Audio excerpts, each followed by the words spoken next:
So I want to talk a little bit about the pinky. I have to address this because I've come across way too many guitar players that have given up on using their pinky. It's one thing if you're disabled. It's another thing if you just gave up on it because it's hard. The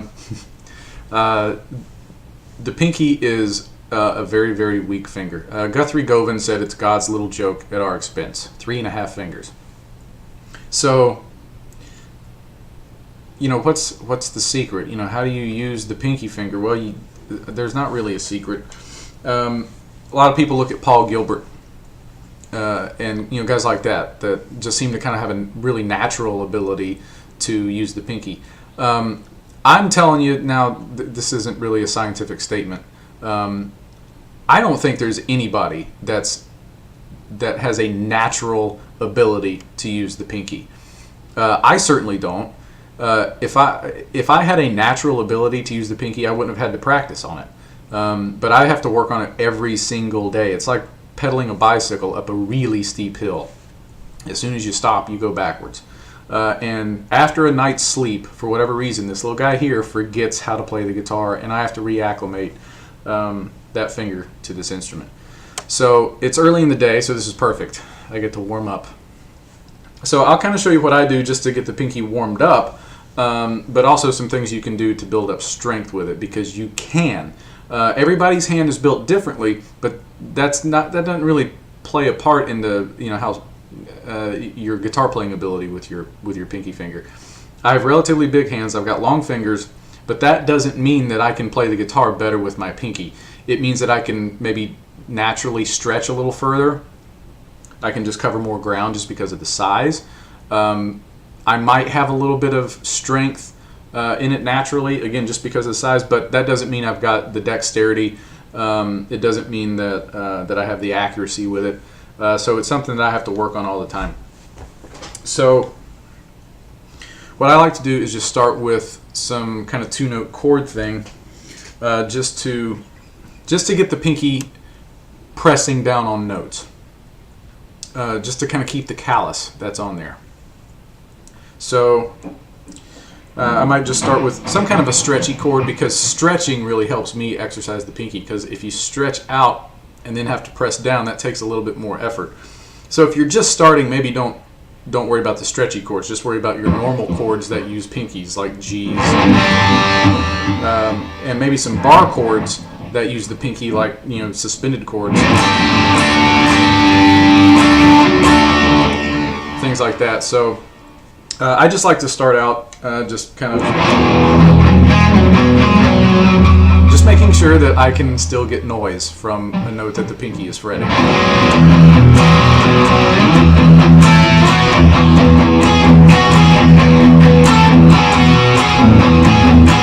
And I'm kind of playing these 2-note chords just in a musical way, trying to musically incorporate the pinky. And I'm using other fingers, but I'm really concentrating more on the pinky note.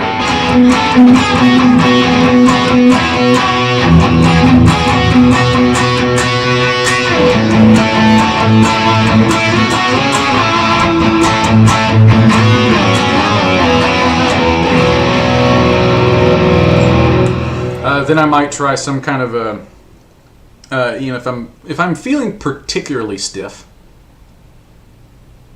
then I might use some kind of a trill exercise just to really kind of get things moving. And again, I stay stretchy, but if you're not used to it, if you're a beginner, then don't go stretchy.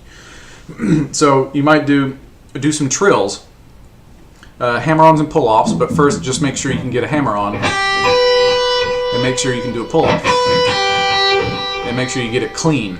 So you might just check that you can get that, and then get faster. Try different finger combinations, 1 and 4, and then 2 and 4. And then everybody's favorite, the ring finger and the pinky finger together.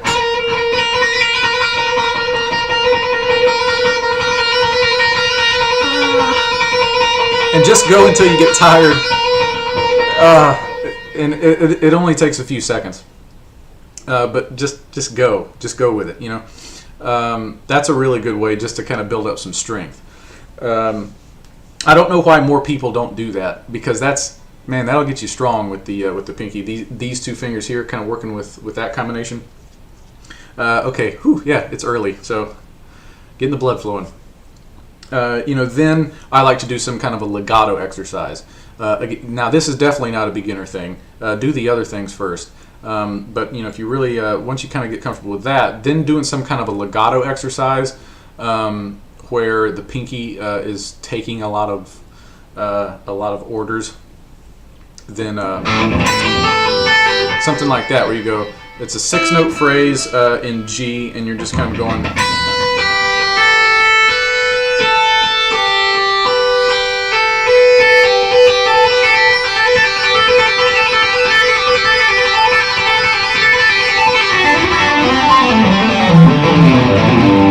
And you just kind of go across the scale. So I was on the 3rd, 5th, and 7th frets for the first 2 strings. You get to the 3rd and 4th string, you have to move that 3rd fret into the 4th fret.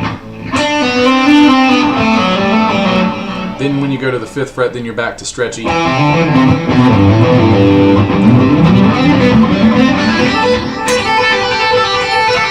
But just something like that, just kind of getting the pinky moving around. That forces the pinky, to stay real close to the fretboard, because that's another mistake. You don't want to have the pinky too far away. When it's not currently in use, you want to make sure that it's still available to be used. This is something a lot of students do. This is very common. Making a bar chord like this, and then I see this all the time, tucking the pinky in behind the neck. I used to do that. That was a habit that I had to get out of. Bring the pinky out, but don't have it this far away. Kind of have it here, have it floating above, because you might want to use that.